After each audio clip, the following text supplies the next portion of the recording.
Shahnawaz welcomes you in this lecture. So हम continue कर रहे हैं chapter number 5 matter and magnetism या magnetism and matter. And the important thing is this कि previous lecture में हमने डिस्कस किया था इसके बारे में काफ़ी कुछ, और हमने इम्पॉर्टेंटली कुलाम्स लॉ देखा था मैग्नेटिज्म के लिए, और हमने मैग्नेटिक डाइपोल मोमेंट की बात की थी। सो आज हम कंटिन्यू करेंगे इसी के आगे, और इसके लिए सबसे पहले हम बात करेंगे मैग्नेटिक फील्ड की। मैग्नेटिक फील्ड हमने हालांकि प्रीवियस चैप्टर में भी पढ़ा हुआ है और काफ़ी अच्छे से हम जानते हैं, हम 10th क्लास में भी पढ़कर आते हैं मैग्नेटिक फील्ड के बारे में। Magnetic field is basically the space around the magnet, space around the magnet in which it's magnetic effect can be experienced is called the magnetic field. ठीक है, तो मैग्नेटिक फील्ड होता है बेसिकली किसी magnet के सराउंड का एक space. Suppose अगर कोई मैग्नेट है, लेट अस कंसिडर कि हमारे पास एक बार मैग्नेट है, इस बार मैग्नेट के अराउंड जो भी इसका मैग्नेटिक इफेक्ट होगा, सपोज इसकी मैग्नेटिक फील्ड लाइन से हम इसके मैग्नेटिक इफेक्ट को शो करते हैं। ठीक है, ये इसकी मैग्नेटिक फील्ड लाइंस है। ठीक है, इसी तरह से नीचे की तरफ भी होती है मैग्नेटिक फील्ड लाइंस, और ये सर्कुलर लूप के फॉर्म में होती है। इसकी डायरेक्शन बाहर की तरफ नॉर्थ टू साउथ और अंदर की तरफ साउथ टू नॉर्थ होती है। ये मैग्नेटिक फील्ड लाइंस जो है वो इस मैग्नेट के इफेक्ट को शो करती है। तो इस मैग्नेट के बाहर जो भी रीजन होगा जहाँ तक भी मैग्नेटिक फील्ड इसका फैला हुआ होगा, ठीक है, जहाँ तक ऑब्वियसली इसका मैग्नेटिक इफेक्ट होगा वही कहलाएगा इसका magnetic field. So it is a space around the magnet in which its magnetic effect can be experienced. It is called the magnetic field. Magnetic field in the region is said to be uniform if the magnitude of its strength and direction is same at all the points in the region. ठीक है, अगर किसी particular reason की हम बात करें तो उस रीजन में अगर अगर हम बात करें कुछ इस तरह से कि सपोज़ कोई मैग्नेट है और इस मैग्नेट की वजह से सपोज़ एक पर्टिकुलर रीजन में यूनिफॉर्म मैग्नेटिक फील्ड है, इट मीन्स कि हर एक पर्टिकुलर पॉइंट पर आप पाएंगे कि मैग्नेटिक फील्ड कैसा है, बिल्कुल कांस्टेंट। ऑब्वियसली इसे हम कहेंगे uniform magnetic field, uniform magnetic field. A uniform magnetic field is represented by the equidistant parallel arrows. आप देख सकते हैं हमने इसे किससे रिप्रेजेंट किया है, equidistant parallel arrows. Suppose consider कीजिए कि ये सारी की सारी जो लाइंस है ये इक्विडिस्टेंट है। इट मीन्स कि इन सारी लाइंस के बीच की डिस्टेंस बिल्कुल कैसी है, सेम है, कांस्टेंट है। ठीक है, तो ऑब्वियसली ये डिफाइन करेगी एक यूनिफॉर्म मैग्नेटिक फील्ड बी को, जहाँ पर बी क्या है, इस मैग्नेटिक फील्ड की strength. The SI unit of the strength of magnetic field हम जानते हैं ये क्या होती है, टेस्ला, या इसे हम वेबर पर स्क्वायर मीटर में भी मेजर करते हैं। SI unit of the strength of the magnetic field is also known as a magnetic induction और मैग्नेटिक इंडक्शन फील्ड और मैग्नेटिक फ्लक्स डेंसिटी। इसे मेजर करते हैं हम टेस्ला में। It can be measured in terms of the force on the charge moving inside the magnetic field by using the concept of magnetic flux linked with the surface. ठीक है, 1 tesla जो होता है basically 1 tesla is equal to 1 newton per ampere per metre. हमें पता है, हम पहले भी प्रीवियस चैप्टर में भी इसके बारे में डिस्कस कर चुके हैं, और या हम इसे मेज़र करते हैं 1 weber per square metre. Magnetic field strength की जो यूनिट होती है या तो हम उसे टेस्ला में मेज़र करेंगे या फिर 1 वेबर पर स्क्वायर मीटर में। इसी को कंटिन्यू करते हुए आज हम कैलकुलेट करेंगे magnetic field on the axial line of bar magnet. Suppose हमारे पास एक बार मैग्नेट है, इस बार मैग्नेट की एक्सियल लाइन कौन होगी, ऑब्वियसली इसके दोनों पोल्स को मिलाने वाली लाइन। आप देख सकते हैं यहाँ पर ये डॉटेड लाइन जो आपको नज़र आ रही है ये एक्सियल लाइन कहलाएगी, जो इसके दोनों पोल्स को आपस में ज्वाइन कर रही है। इस बार मैग्नेट की एक्सियल लाइन पर सपोज कोई पॉइंट P है, इस पॉइंट P पर हमें इस बार मैग्नेट की वजह से मैग्नेटिक फील्ड को कैलकुलेट करना है। ठीक है, we have to calculate the magnetic field at this particular point P which lies on the or which is in the line of sight of the axial line of the bar magnet. Suppose consider कीजिए कि हमारा जो magnet है इस magnet की length कितनी है, it is a 2L। इस 2L में से सपोज हमने सेंटर पॉइंट कंसिडर किया तो यहाँ से यहाँ तक की जो लेंथ हो गई L और यहाँ से यहाँ तक की लेंथ हो गई L। ठीक है, और सपोज इसके सेंटर से, इस मैग्नेट के सेंटर से R डिस्टेंस पर हमारा पॉइंट P लाई कर रहा है।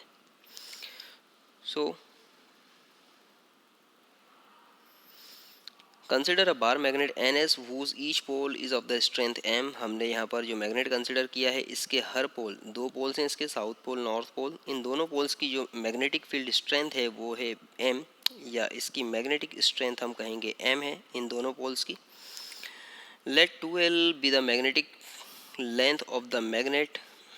यहाँ पर 2l कौन है? 2l is a magnetic length of the magnet. आपको याद आ रहा होगा प्रीवियस चैप्टर में, प्रीवियस लेक्चर में हमने मैग्नेटिक लेंथ और ज्योमेट्रिक लेंथ दो टर्म पढ़ी थी। आपको याद आ रहा होगा मैग्नेटिक लेंथ क्या थी? Magnetic length is basically the length between the two poles. ये जो दो पोल्स हैं, इन दोनों पोल्स के बीच की जो डिस्टेंस होगी that is a magnetic length 2l। ठीक है, और हमें पता है कि ज्योमेट्रिक लेंथ से हमेशा कम होती है ये। सो यहाँ पर मैग्नेटिक लेंथ कितनी है? सपोज 2l है। इस मैग्नेटिक लेंथ का ही हाफ क्या होगा? l, और इस मैग्नेटिक लेंथ का ही हाफ क्या होगा यहाँ पर? l। So the magnetic field B axial at a point P due to the bar magnet will be resultant of the magnetic fields B1 and the B2। Obviously यहाँ पर देखिए दो important term हमें समझना है। पहली चीज़ कि यहाँ पर जो बार मैग्नेट है, इस बार मैग्नेट के दो पोल्स हैं, south pole north pole. Obviously ये जो पॉइंट P है, इस पॉइंट P पे जो मैग्नेटिक फील्ड होगा वो इस नॉर्थ पोल की वजह से भी होगा और इस साउथ पोल की स्ट्रेंथ की वजह से भी होगा। तो यहाँ पर हमें पॉइंट P पर मैग्नेटिक फील्ड कैलकुलेट करना होगा, और इस पॉइंट P बेसिकली लाई कर रहा है axis of the north pole and south pole या बार मैग्नेट के, तो इसलिए इसे हम कहेंगे magnetic field axial, B axial के नाम से हम इसे डिनोट करेंगे। तो जैसा मैंने आपसे कहा कि यहाँ पर पॉइंट P पर जो मैग्नेटिक फील्ड होगा B एक्सियल, वो एक्चुअल में कॉम्बिनेशन है नॉर्थ पोल के मैग्नेटिक फील्ड की वजह से और साउथ पोल के मैग्नेटिक फील्ड की वजह से।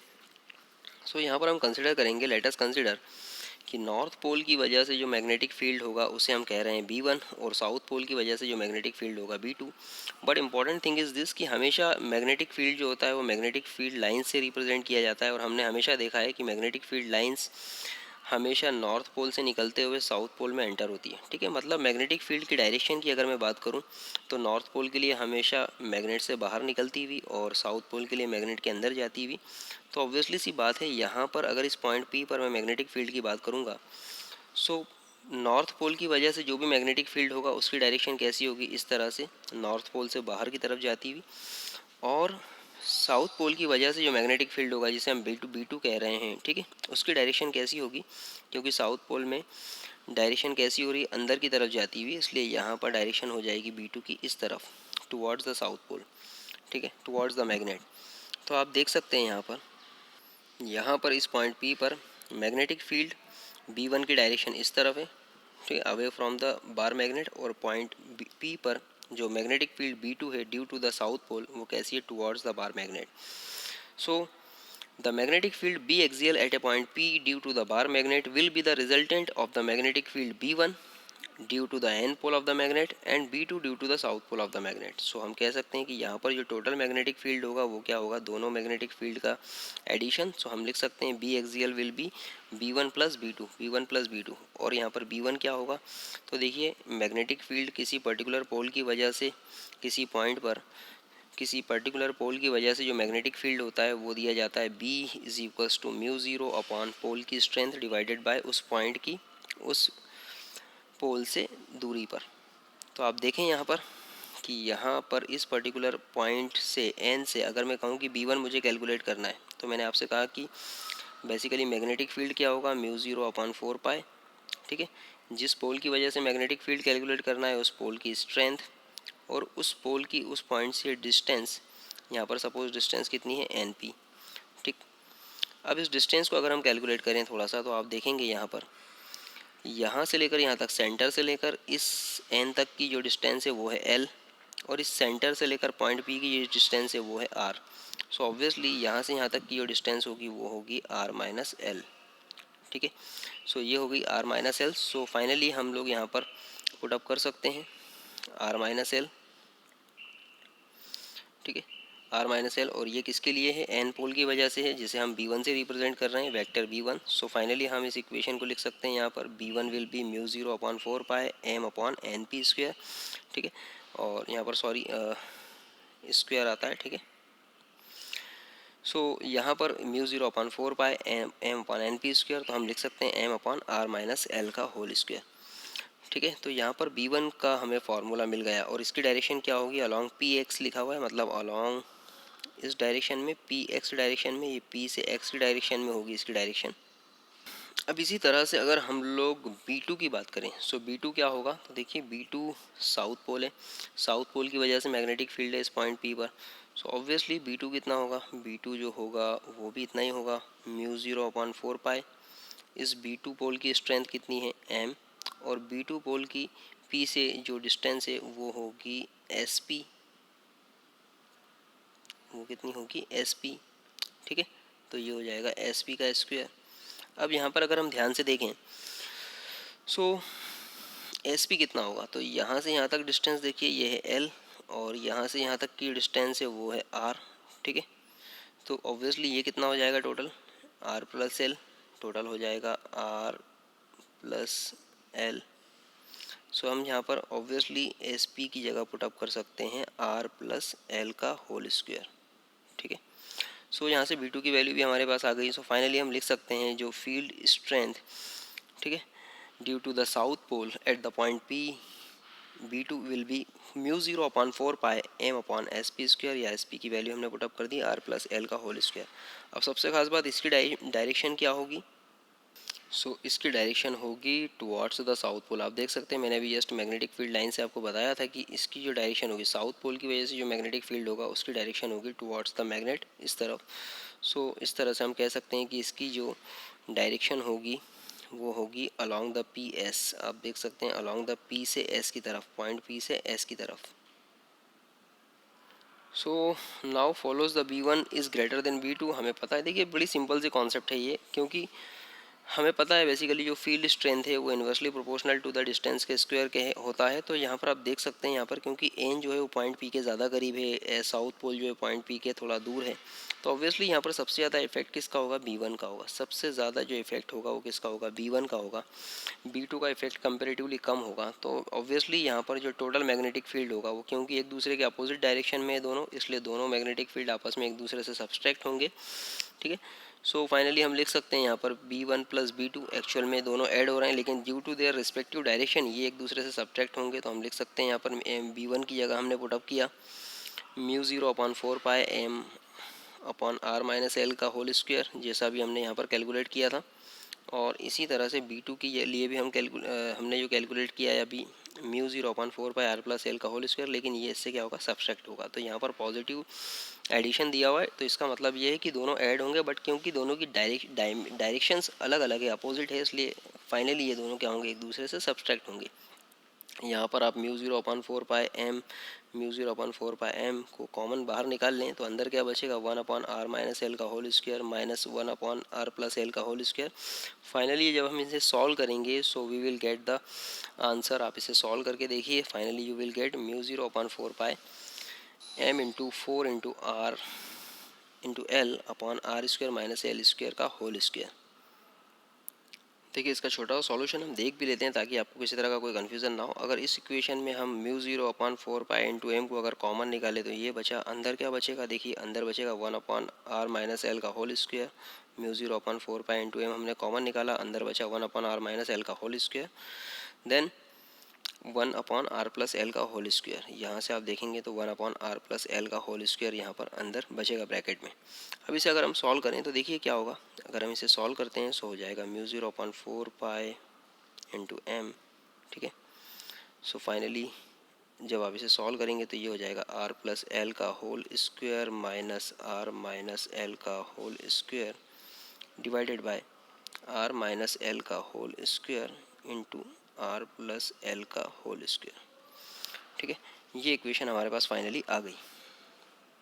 अब देखिए नीचे डिनोमिनेटर में अगर आप देखें तो यहाँ पर हम a minus B A plus B वाला अगर फार्मूला अप्लाई करते हैं तो ये हो जाएगा फाइनली हमारे पास, ठीक है, R square minus L square का होल स्क्वायर। जैसा आप देख सकते हैं यहाँ पर ही आ गया R square minus L square का होल स्क्वायर, और ऊपर अगर आप थोड़ा सॉल्व करेंगे तो ये इक्वेशन आ जाएगी। ये इक्वेशन देखिए आर प्लस एल का whole square minus R minus L का होल स्क्वायर, यहाँ पर ये इक्वेशन हमें क्लियर नज़र आ रही है, ठीक है। As it is R minus L का whole square minus R plus L का whole square minus R minus L का होल स्क्वायर, ये भी हमें यहाँ पर नज़र आ रहा है। अब इसको थोड़ा सॉल्व करें अगर हम लोग तो देखो ये कैसे आया। सो फाइनली आप यहाँ पर अप्लाई कर दीजिए ए प्लस बी का होल स्क्वायर वाला फार्मूला। सो फाइनली यहाँ पे μ0/4 पाई इंटू m हमने लिखा और फाइनली ब्रैकेट में लिखा आर स्क्वायर, ठीक है, फिर प्लस एल स्क्वायर, इसको सॉल्व कर रहे हैं हम, ठीक है, प्लस 2RL माइनस यहाँ पर भी ए स्क्वायर प्लस बी स्क्वायर, तो ये हो जाएगा आर स्क्वायर। अब क्योंकि माइनस का अंदर मल्टीप्लिकेशन होगा तो माइनस एल स्क्वायर, और माइनस 2RL होगा तो यहाँ पर माइनस माइनस प्लस, फाइनली हो जाएगा 2RL। सो फाइनली देखिए ये कैंसिल आउट होगा इनसे, अंदर क्या बचा, तो यहाँ पर अंदर बचा देखिए 2RL और 2RL कितना हो गया 4RL, डिवाइडेड बाय क्या बचा AR square minus L square का होल स्क्वायर। सो ये इक्वेशन हमारे पास आ गई। अब इसमें भी अगर हम m को उठाकर अंदर मल्टीप्लिकेशन कर दें तो ये हो जाएगा m, ठीक है। इसको थोड़ा सा और सॉल्व करें अगर, सो देखिए ये इक्वेशन बिल्कुल मैच हो रही है, 4RLM 4RLM upon R square minus L square, बिल्कुल एज इट इज़ यही की यही इक्वेशन है हमारे पास। अब इस इक्वेशन में अगर हम ध्यान से देखें, सो इस इक्वेशन को थोड़ा सा ब्रेक करें तो आप पाएंगे म्यू ज़ीरो अपॉन 4 पाई, ठीक है। यहाँ पर मैं इसे इस तरह से लिख दूँ m into 2L into 2R, ठीक है, इस तरह से मैं ब्रेक कर सकता हूँ, और as it is R square minus L square का होल स्क्वायर। तो यहाँ पर आप देखेंगे m इंटू 2L जो है वो डिफाइन करता है एक्चुअल में मैग्नेटिक डाइपोल मोमेंट m को, ठीक है। मैग्नेटिक डाइपोल मोमेंट m हमने यहाँ पर लिख दिया, तो एज इट इज़ यहाँ पर आप देख सकते हैं इसको सॉल्व ऐसे ही किया है, m इंटू 2L हो गया कैपिटल M, सो फाइनली ये हो जाएगा 2mR, एज इट इज़ वही की वही आ रहा है 2mR, ठीक है, आप यहाँ पर देख सकते हैं। सो 2mR अपॉन में R square minus L square का होल स्क्वायर। सो ये हमारे पास एक्सियल मतलब लाइन ऑफ साइड पर जो एक्सिस पर जो मैग्नेटिक फील्ड हमें कैलकुलेट करना है पॉइंट पी पर, वो हमने कैलकुलेट कर लिया, ठीक है, बी एक्सियल। तो देख सकते हैं इसकी वैल्यू कितनी है, और ऑब्वियसली इसकी डायरेक्शन कितनी होगी, तो ऑब्वियसली B1 और B2 में से ज़्यादा स्ट्रॉन्ग कौन होगा, B1 होगा, क्योंकि ये पॉइंट पी के करीब है, इसलिए इसकी जो डायरेक्शन होगा वही होगी जो इस नॉर्थ पोल की वजह से एक्सियल मैग्नेटिक फील्ड की जो डायरेक्शन थी टुवर्ड्स द PX, इसलिए हमने लिख दिया अलॉन्ग द PX। अब यहाँ पर एक और इम्पॉर्टेंट टर्म है कि सपोज लेट अस कंसिडर कि अगर लेंथ ऑफ द कंडक्टर, अगर जो पॉइंट P है वो थोड़ा ज़्यादा दूर है, पॉइंट P अगर ज़्यादा दूर है मैग्नेट से, तो ऑब्वियसली उस केस में लेंथ ऑफ द कंडक्टर जो होगी वो डिस्टेंस से थोड़ी सी अगर कम होगी, तो उस केस में हम यहाँ पर L को नेगलेक्ट कर सकते हैं। सो उस केस में हमें मिलेगा यहाँ पर आप देख सकते हैं ये हो जाएगा 2mR, ठीक है, डिवाइडेड बाय, अब हम यहाँ पर लिख सकते हैं आर स्क्वायर का स्क्वायर, मतलब आर टू दी पावर 4 हो जाएगा यहाँ पर, आर टू दी पावर 4, और एक यहाँ पर कैंसिल आउट होकर ये क्या बचेगा आर क्यूब। सो फाइनली हम लिख सकते हैं यहाँ पर ये हो जाएगा B axial mu zero upon 4 pi 2m upon R cube. और सबसे इंपॉर्टेंट टर्म की यहाँ पर ये है कि देखिए मैग्नेटिक डाइपोल मोमेंट जो होगा वो बेसिकली एक वेक्टर क्वांटिटी है जिसकी डायरेक्शन होती है किस तरफ, साउथ से नॉर्थ पोल की तरफ। मैग्नेटिक डाइपोल मोमेंट की डायरेक्शन क्या होगी, हमेशा साउथ पोल से नॉर्थ पोल की तरफ, और यही डायरेक्शन किसकी है, अभी एक्सियल मैग्नेटिक फील्ड की भी है, इसलिए यहाँ पर ये हमेशा क्या होगा, पॉजिटिव होगा। ये कैसा होगा, हमेशा पॉजिटिव होगा, ठीक है। सो इस तरह से हमने एक्सियल मैग्नेटिक फील्ड को कैलकुलेट कर लिया due to the bar magnet, ठीक है, at the point P which lies on the axis of the bar magnet. So काफ़ी सिंपल सा कॉन्सेप्ट है ये, और आई होप आपको समझ में आ गया होगा, बड़ा सिंपल सा कॉन्सेप्ट है। अब देखिए अगर एक और कॉन्सेप्ट है यहाँ पर कि सपोज़ अगर अब पॉइंट P जो है वो लेटरली यहाँ पर कहीं लाई करता है, ठीक है, परपेंडिकुलर डायरेक्शन में, सीधे बार मैग्नेट से परपेंडिकुलर डायरेक्शन में अगर सपोज़ यहाँ लाई कर रहा है, पहले अभी यहाँ लाई कर रहा था, आपने बी एक्सियल कैलकुलेट किया, लेकिन सपोज़ अब वो कहाँ लाई कर रहा है, perpendicular to the bar magnet, यहाँ पर किसी पर्टिकुलर डिस्टेंस r पर, बार मैग्नेट से r डिस्टेंस पर परपेंडिकुलर डायरेक्शन में यहाँ पर वो लाई कर रहा है। सो इसके लिए भी हम कैलकुलेशन करेंगे magnetic field on the equatorial line, इसे हम कहते हैं equatorial line of the bar magnet, ठीक है। तो ये परपेंडिकुलर जो लाइन है इसे हम कहते हैं इक्वाटोरियल लाइन। इस पर्टिकुलर लाइन पर हमें पॉइंट P पर कैलकुलेट करना है। तो देखिए यहाँ पर भी वही चीज़ है, हमने बार मैग्नेट कंसिडर किया जिसके पोल्स की स्ट्रेंथ है सपोज mm, जिसके दोनों पोल्स की स्ट्रेंथ कितनी है m, और सपोज इसकी जो डायमेंशन है वो इसकी मैग्नेटिक लेंथ है वो 2L है, और इसका सेंटर से ऑब्वियसली इनकी जो लेंथ होगी वो डिवाइड होगी LL हो जाएगी, और सपोज इसके सेंटर से r डिस्टेंस पर कोई पॉइंट P लाई कर रहा है जहाँ पर आपको मैग्नेटिक फील्ड P इक्वाटोरियल जो है वो आपको कैलकुलेट करना है, P इक्वी, ठीक है, बी इक्वी यहाँ पर आपको कैलकुलेट करना है। सो चलिए कैलकुलेट करते हैं हम लोग। So consider a bar magnet N S whose each pole is of the strength M. हमने एक बार मैग्नेट कंसिडर किया है जिसके दोनों पोल कैसे हैं, स्ट्रेंथ एम के हैं और दोनों बिल्कुल एक ही स्ट्रेंथ के हैं। Let 2L with the magnetic length of the bar magnet and O is its centre.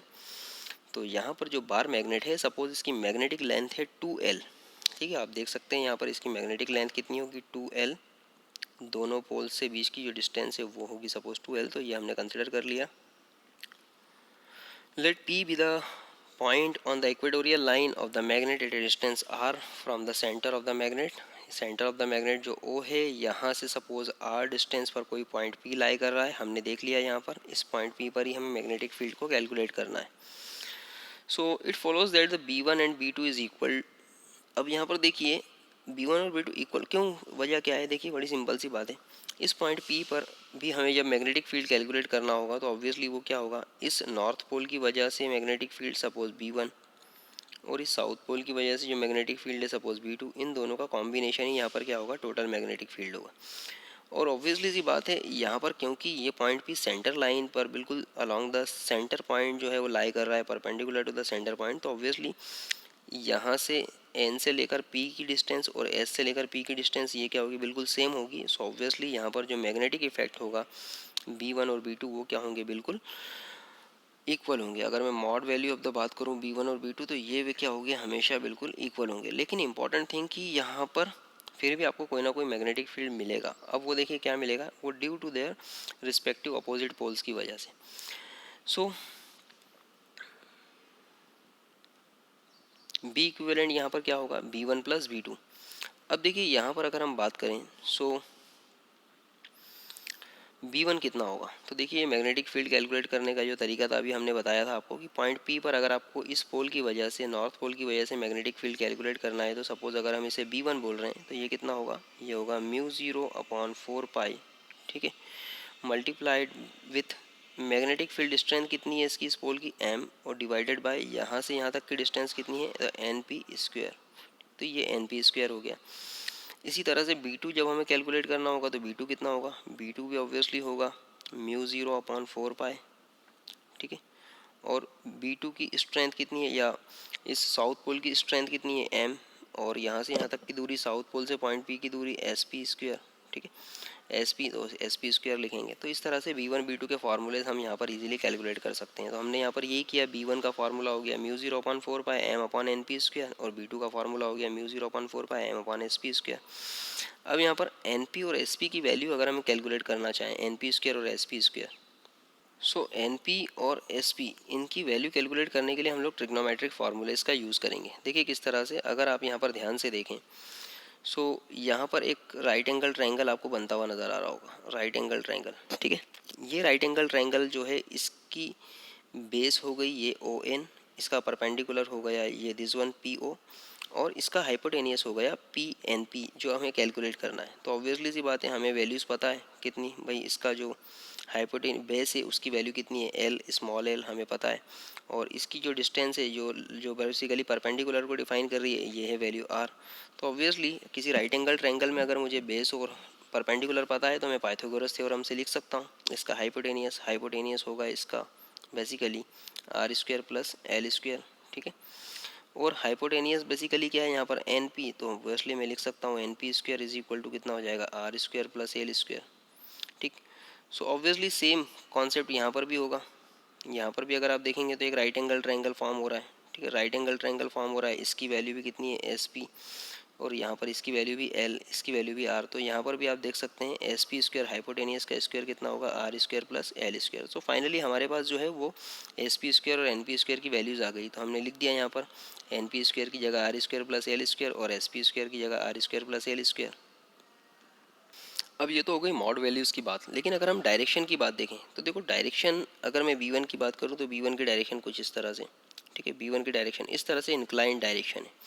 B2 की बात करें तो B2 की डायरेक्शन कैसी होगी, टुवर्ड्स द साउथ पोल, क्योंकि हमें पता है, मैं फिर से एक बार कह रहा हूँ यहाँ पर डायरेक्शन जब हम कैलकुलेट करेंगे तो हमें पता है कि मैग्नेटिक फील्ड लाइंस किस तरह से होती है, नॉर्थ पोल की वजह से बाहर निकलती हुई और साउथ पोल की तरफ अंदर जाती हुई, ठीक है। सो इसी तरह से यहाँ पर जो मैग्नेटिक इफेक्ट होगा, जो मैग्नेटिक फील्ड स्ट्रेंथ होगी वो भी कैसी होगी, नॉर्थ पोल की वजह से हमेशा to outside the north pole, बिल्कुल आउटवर्ड डायरेक्शन में इस तरफ, लेकिन जब हम साउथ पोल की वजह से कैलकुलेट करेंगे तो इसी पॉइंट पी पर ये किस तरह से होगी, अंदर आती हुई इस तरफ। अब अगर हम इस तरफ की बात करें या फिर इस तरफ की बात करें तो ये दोनों ही बेसिकली एक पर्टिकुलर एंगल पर हैं, ये भी थीटा एंगल पर है और ये भी थीटा एंगल पर। सो ऑब्वियसली जब मैग्नेटिक फील्ड कैसा है, बेसिकली एक वेक्टर क्वांटिटी है और वेक्टर कैसा इंक्लाइंड है, तो हम यहाँ पर इसे रेक्टेंगुलर कंपोनेंट में रिजॉल्व कर सकते हैं। हम यहाँ पर एक रेक्टेंगुलर कंपोनेंट्स में इसे रिजॉल्व कर सकते हैं। किस तरह से, देखिए अगर मैं B1 की बात करूँ तो B1 जो है, इस B1 को रेक्टेंगुलर कंपोनेंट में अगर हम रिजॉल्व करें, सो इसके दो कंपोनेंट्स होंगे। पहला कंपोनेंट होगा हॉरिजॉन्टल डायरेक्शन में, जिसे हम कहेंगे B1 कॉस थीटा, और दूसरा वर्टिकल डायरेक्शन में, क्योंकि ये ऊपर की तरफ जा रहा है इसलिए वर्टिकली कंपोनेंट भी अपवर्ड होगा, इसलिए इसे हम कहेंगे B1 साइन थीटा। ठीक है, ये दूसरा वर्टिकल कंपोनेंट हो गया। इसी तरह से अगर हम बात करें B2 की, सो B2 के केस में क्या होगा, B2 के केस में क्योंकि इनवर्ड डायरेक्शन में आ रहा है तो पहला इसका हॉरिजॉन्टल कंपोनेंट कौन सा होगा, वो इसी डायरेक्शन में होगा, क्योंकि इस तरफ इसका इंक्लाइनेशन इस तरफ है, इसलिए इसका जो रेक्टेंगुलर कंपोनेंट होगा एक हॉरिजॉन्टल कंपोनेंट, जिसे हम कहेंगे B2 कॉस थीटा। ठीक है, जबकि इसका वर्टिकल कंपोनेंट कैसा होगा, डाउनवर्ड डायरेक्शन में, क्योंकि ये नीचे की तरफ आ रहा है, इसलिए ये होगा B2 साइन थीटा। अब यहाँ पर एक इंपॉर्टेंट टर्म ये है कि B1 और B2 की वैल्यू तो बिल्कुल सेम है। अभी हमने थोड़ी देर पहले कहा था कि भाई मॉड ऑफ B1, ठीक है, is equals to mod of B2। ठीक है, तो ऑब्वियसली सी बात है B1 साइन थीटा और B2 साइन थीटा ये तो क्या होंगे, बिल्कुल बराबर होंगे। तो ये दोनों एक दूसरे के इफेक्ट को कैंसिल आउट कर देंगे, ये एक दूसरे के इफेक्ट को कैंसिल आउट कर देंगे। सो फाइनली ये वाला जो इफेक्ट है ये तो यहाँ से फिनिश हो जाएगा। ठीक है, अब बचा क्या, सिर्फ वो सिर्फ हॉरिजॉन्टल कंपोनेंट्स। हॉरिजॉन्टल कंपोनेंट्स बचे हैं आपके सामने, आप देख सकते हैं कौन से, B2 कॉस थीटा और B1 sine cos theta. Obviously दोनों एक ही डायरेक्शन में डिफाइन हो रहे हैं, तो ऑब्वियसली यहाँ पर जो टोटल मैग्नेटिक फील्ड होगा वो क्या होगा, B1 कॉस थीटा और B2 कॉस थीटा का एडिशन। हम लिख सकते हैं यहाँ पर B1 कॉस थीटा और B2 कॉस थीटा का एडिशन क्या होगा, हमारा B इक्विटोरियल या B इक्विवेलेंट होगा। आई होप आपको ये कॉन्सेप्ट समझ में आ रहा होगा। सो फाइनली हम लिख सकते हैं, it follows that B1 is equal to the B2 to find the resultant magnetic field at the point P due to the bar magnet resolve B1 and B2 into the rectangular components along PX dash and OY। आप देख सकते हैं B1 को हमने resolve किया along the PX dash और PY या और PO। ठीक है, इनके अलोंग हमने रिजॉल्व किया था इसे, और हम देख सकते हैं एंगल PSO इज थीटा।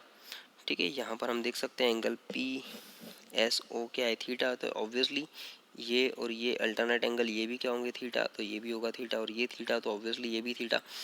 तो इस तरह से यहाँ पर हमारे पास एंगल्स भी हमने फाइनली डिफाइन कर दिए।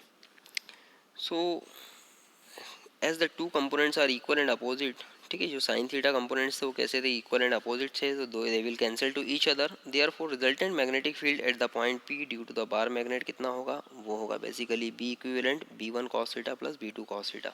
तो चलिए B1 की वैल्यू पुटअप कीजिए, μ0/4 pi m/r² plus l² cos theta आ गया। B2 की वैल्यू भी पुटअप कर दी हमने, एज इट इज़ वही आएगी, μ0/4 pi m/r² plus l² cos theta साथ में आ गया। बिल्कुल B1 B2 की वैल्यू अभी हमने कैलकुलेट की थी यहाँ पर, वही की वही एज इट इज़ हमने पुटअप की है। ठीक है, सो यहाँ पर जब हम इसे सॉल्व करेंगे तो μ0/4 पाई ये वैल्यू टोटल कितनी हो जाएगी, ट्वाइस, तो हमने ट्वाइस लिख दिया साथ में। ये फाइनली हमारे पास B इक्विटोरियल या magnetic field strength at the equatorial line of the bar magnet हमने कैलकुलेट कर ली। अब यहाँ पर अगर कॉस थीटा को हम कैलकुलेट करना चाहते हैं तो देखिए, कॉस थीटा को कैलकुलेट करने के लिए ट्रायंगल SOP की बात करेंगे हम लोग। ट्रायंगल SOP कहाँ है, आप अगर देखें ध्यान से तो ये S, ये O, SOP, ये ट्रायंगल SOP हो गया। इस ट्रायंगल में मुझे कॉस थीटा कैलकुलेट करना है, और कॉस थीटा मुझे बहुत अच्छे से पता है कितना होता है, बेस अपॉन हाइपोटेनियस। बेस कितना है, बेस की वैल्यू है L, कॉस थीटा बेस की वैल्यू है L, और हाइपोटेनियस की वैल्यू कितनी है, अभी हमने कैलकुलेट की R² प्लस L², वो है R² प्लस L²। तो इस तरह से कॉस थीटा की वैल्यू हमारे पास आ गई L/R² plus L²।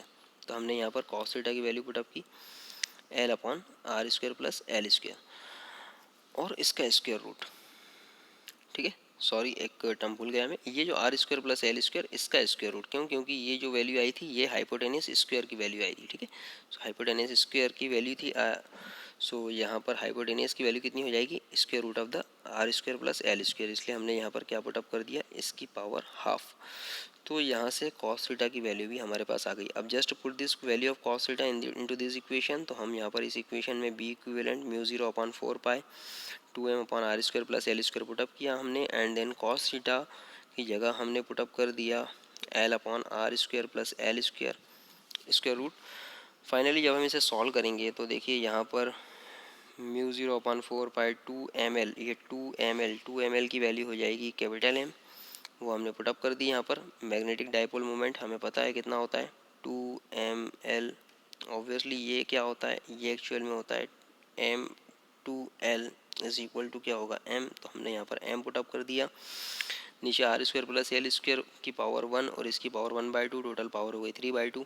So finally हमारे पास ये इक्वेशन आ गई magnetic field strength eight the equatorial line of the bar magnet पर। अब सबसे खास बात अगर हम देखें तो हमें पता है मैग्नेटिक डाइपोल मूवमेंट की जो डायरेक्शन होती है वो किस तरफ होगी। अगर आप देखें इस इक्वेशन को फिर से या इस डायग्राम को फिर से, सो मैग्नेटिक डाइपोल मूवमेंट की डायरेक्शन हमेशा south pole to north pole होती है, ये तो हमें पता है।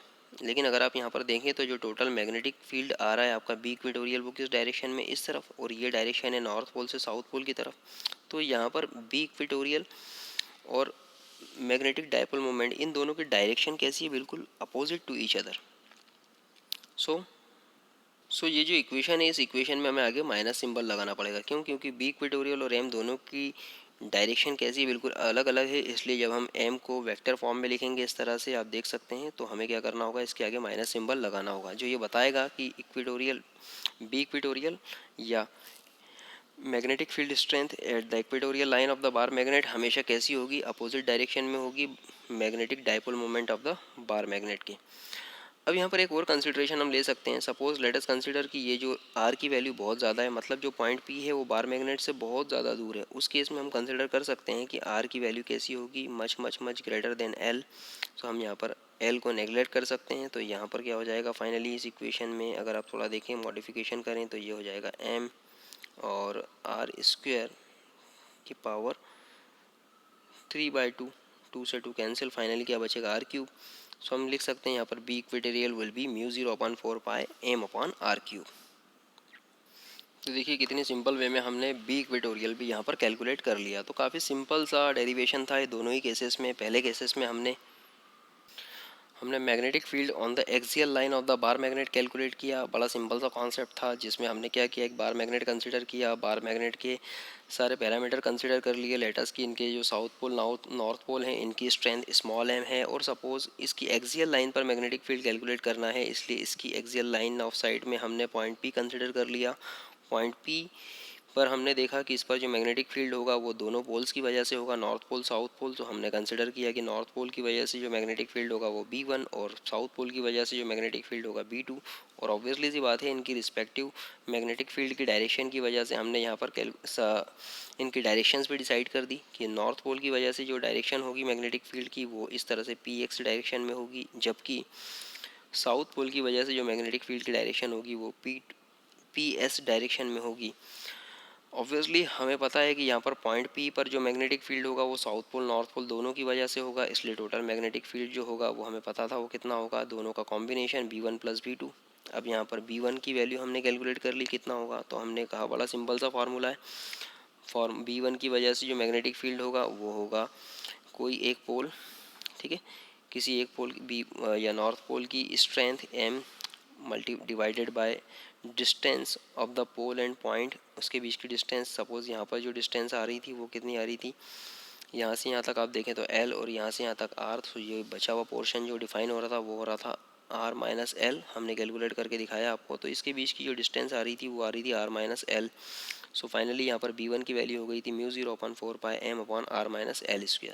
इसी तरह से B2 भी हमने कैलकुलेट कर लिया। B2 के केस में जो डिस्टेंस आ रही थी वो आ रही थी R+L, ठीक है, R+L डिस्टेंस आ रही थी। सो हमने R+L डिस्टेंस भी यहाँ पर कैलकुलेट कर ली।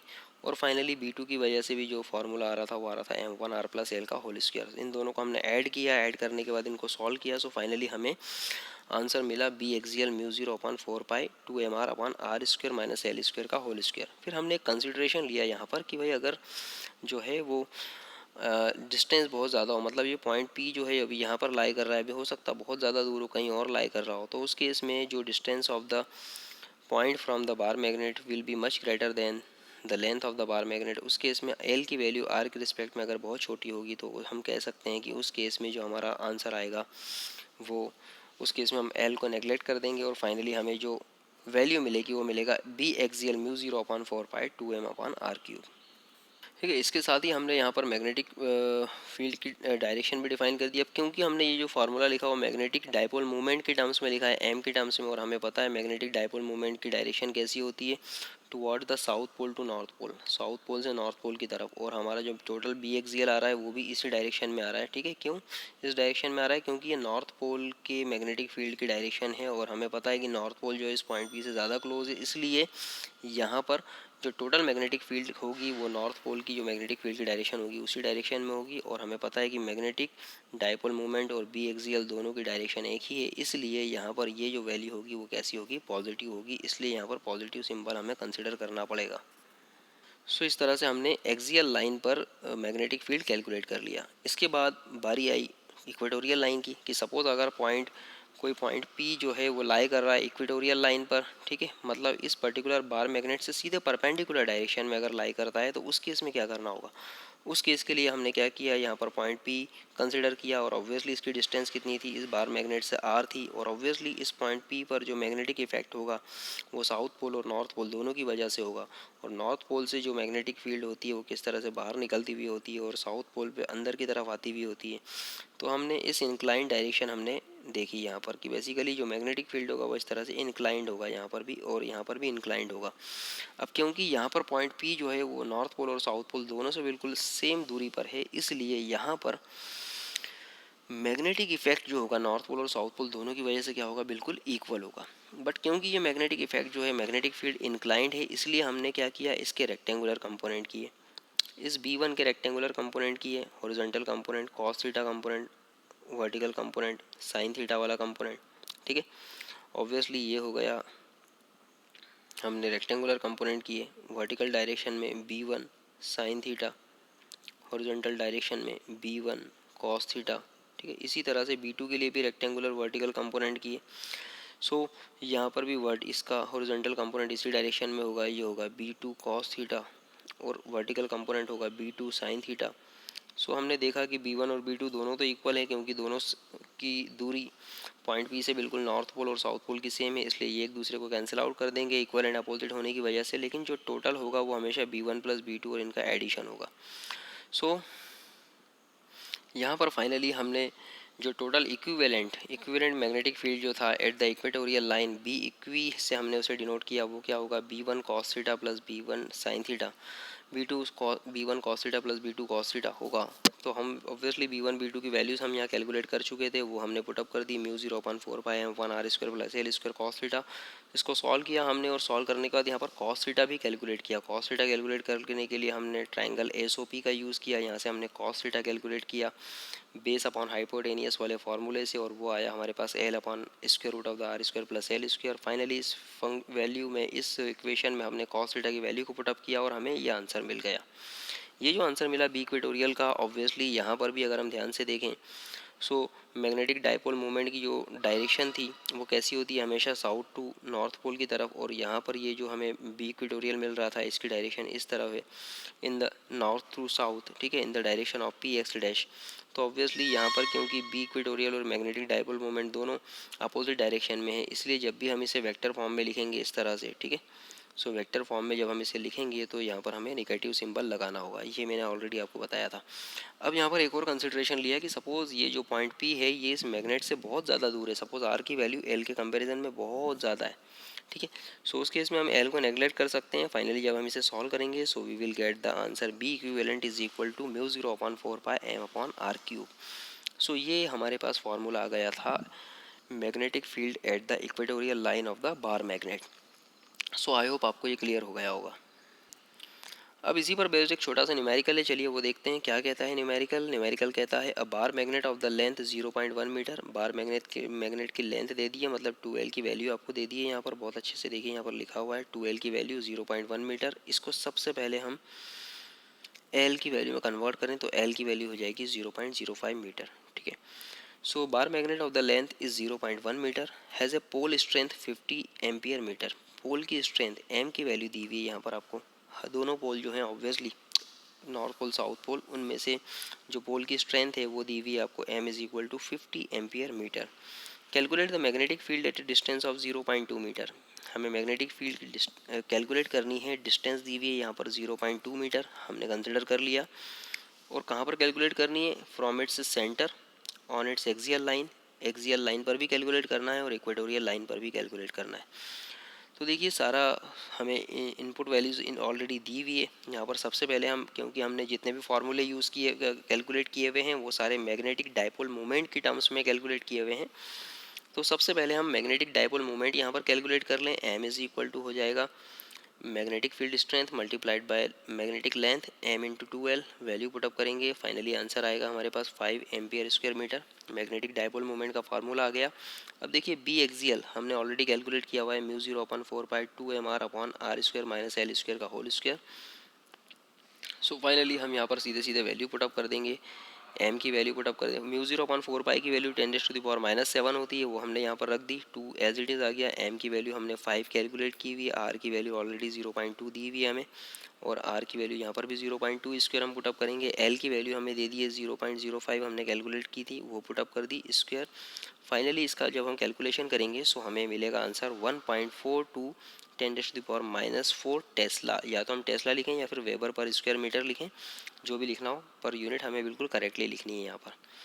तो ये बी एक्सियल हमने कैलकुलेट कर लिया। इसी तरह से बी इक्वेटोरियल हम कैलकुलेट जब करेंगे, मतलब इक्वेटोरियल लाइन पर जब मैग्नेटिक फील्ड स्ट्रेंथ कैलकुलेट करेंगे तो उसका फार्मूला हम देखें अगर तो ये होगा 2mr, ठीक है, ये होगा m/r² प्लस L² की पावर 3/2।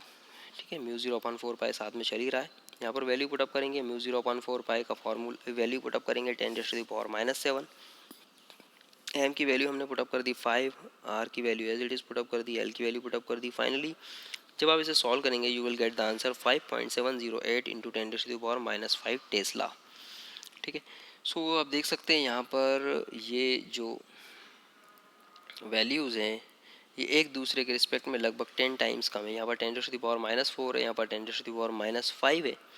ठीक है, और काफ़ी तो हमें पता चल रहा है यहाँ से कि जो इक्वेटोरियल लाइन पर जो मैग्नेटिक फील्ड स्ट्रेंथ होगी वो कैसी होगी, कम होगी, जबकि एक्सियल लाइन पर मैग्नेटिक फील्ड स्ट्रेंथ क्या होगी, ज़्यादा होगी, जबकि पॉइंट दोनों से सेम दूरी पर है, यहाँ पर सेंटर से बिल्कुल सेम दूरी पर रखा हो। ठीक है, सो आई होप आपको यहाँ पर समझ में आया होगा। ये कॉन्सेप्ट बड़ा सिंपल सा कॉन्सेप्ट था लेकिन काफ़ी इंपॉर्टेंट डेरिवेशन है ये। इस लेक्चर को 2 से 3 बार ज़रूर देखिएगा। Thank you.